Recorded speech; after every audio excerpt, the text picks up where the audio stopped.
Welcome back, Crackle Addicts! I'm Lupinefiasco, this is Daily Fab Gameplay, and today I'm going to share my ProQuest winning Arachne Slipped Through the Cracks decklist with you all. I'll review the 80 cards that I brought to the event, the changes I've made since then, and explain why I've excluded a few popular cards. If you haven't already done so, please consider subscribing to my channel. It's the best free way to support me and to make sure that you see every episode of Daily Fab Gameplay in your video feed. You can find a Fabry link to the decklist I'm reviewing in the video description below. You'll also find a link to my Patreon. Subscribers at the Arc Lightning tier and higher will get access to my matchup guides for this deck and all my decks forever. Want to tighten and optimize your gameplay in real life?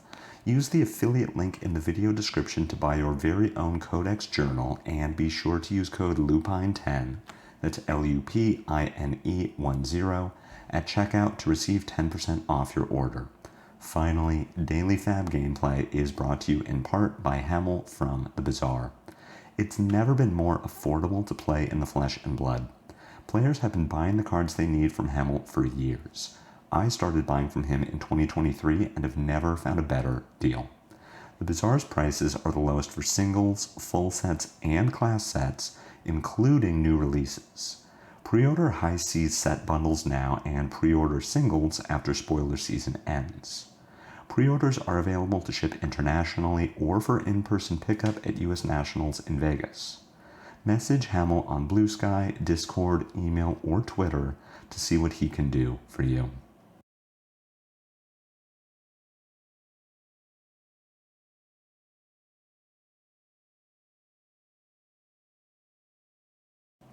Before I say anything else, I need to recommend Peter Bedenzic's Slippy deck tech for all of you.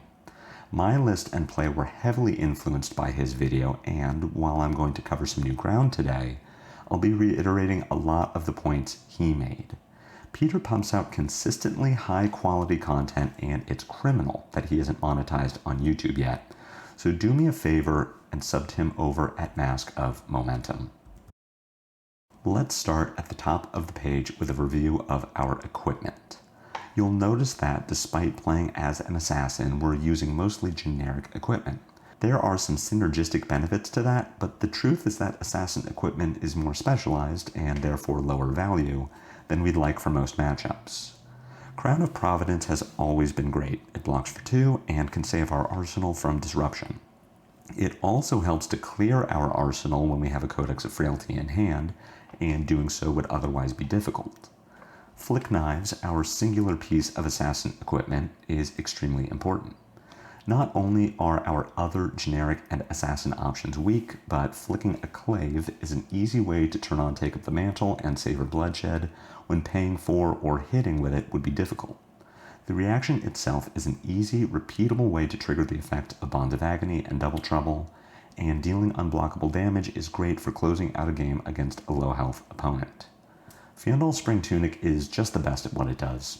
Free resources enable a few important plays. For example, we can start our turn with a Graphene Calicera attack, or pay for the Command and Conquer that we grabbed with Codex of Frailty after pitching a blue to Clave. Slippy doesn't often win games before we use Tunic twice, and a minimum of 3 points is more than any other chest equipment will give us.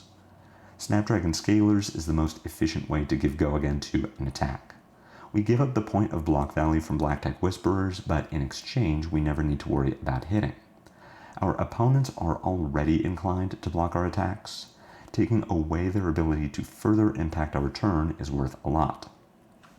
Hunter's Clave is an easy 2-of. We don't value marking as much as Arachne Marionette, at being able to do it on demand with Flick Knives is important for take-up and savor bloodshed.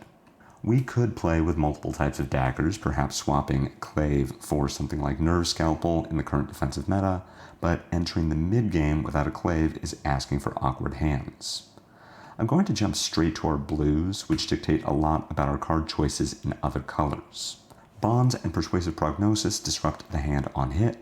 Bonds and Double Trouble are 4 and 3 power blues when enabled respectively, and Prog is a must-block effect at any stage in the game, as is Double Trouble when a game approaches fatigue. These are all powerful for their effects, but also for the questions they ask. How many and which reactions do I have? How much damage can you block? And what does your turn look like if I hit or if I don't?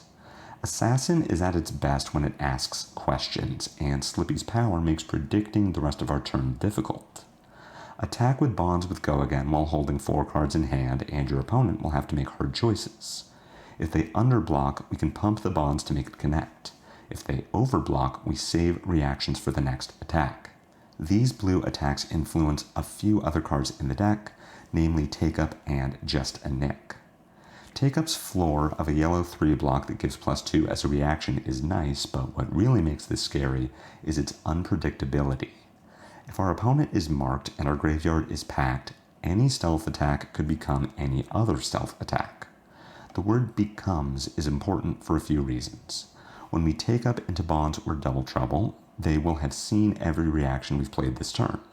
When we take up after playing Just a Nick, the +5 affecting a 1 power attack will carry over to a 3 power attack.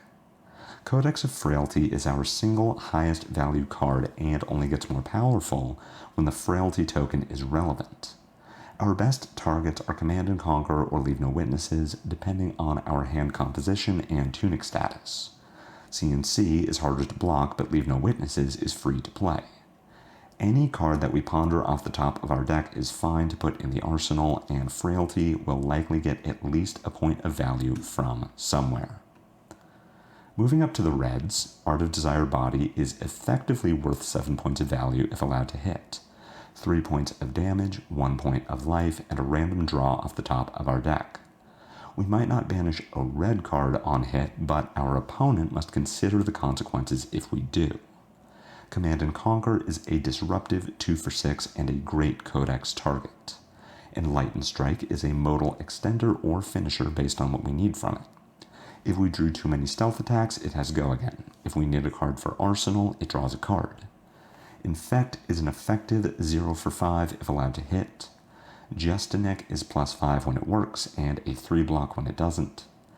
Kiss of Death is worth anywhere from 3 to 10 points of damage depending on our hand and how our opponent responds to it, and is the most synergistic card in the deck. It's worth 4 points of damage on its own and can be flicked or pain in the backsided for another 2 points. It's buffed by both Savor Bloodshed and Upsticks and Run, and it enables both modes of Tarantula Toxin. Leave No Witnesses and an effective 0 for 7 if allowed to hit the arsenal, and is an excellent Codex target. Orb Weaver Spinneret is a 0 for 3 at worst, though with the bonus of buffing our stealth attacks over the top of a single defense reaction. Its best use is in equipping a Graphene Calicera, which is a massive power spike as we enter the mid-game.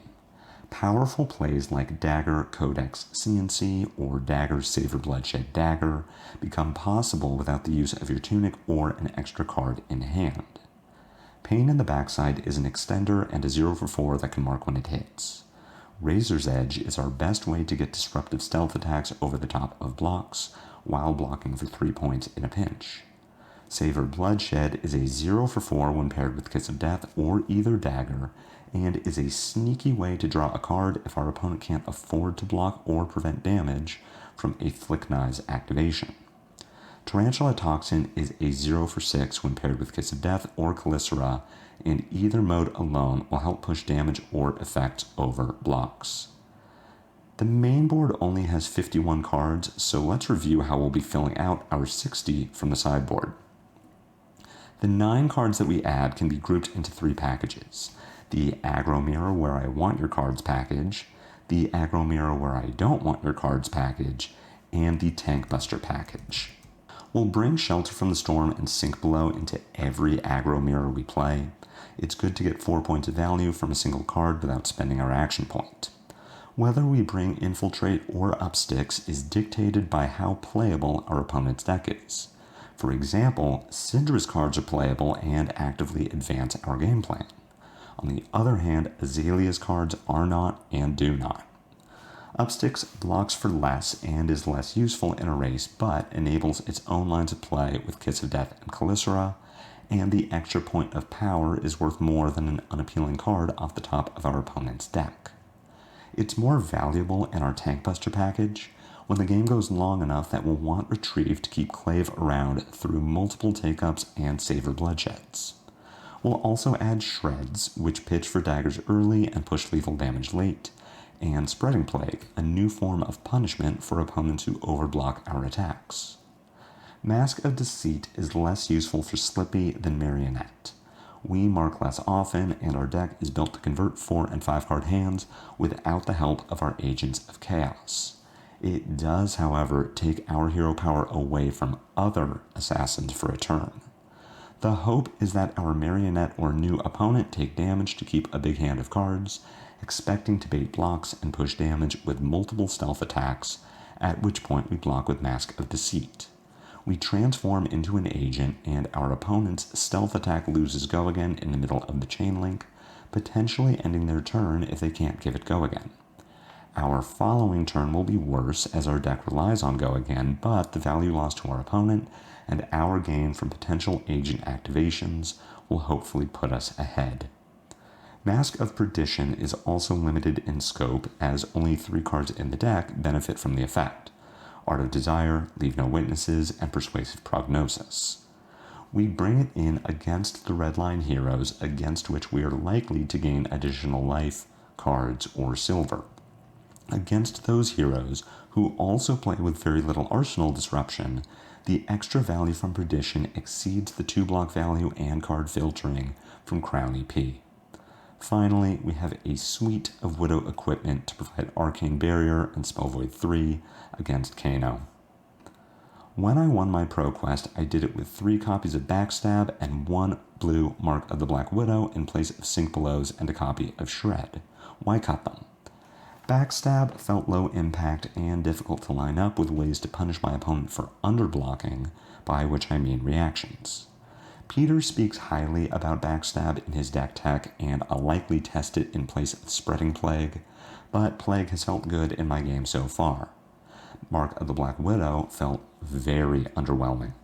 It was never a card that I wanted to take up into compared to my other blues or even a red stealth attack, and the defensive power of Sink Below or offensive power of Shred are more appealing than a bad take-up target.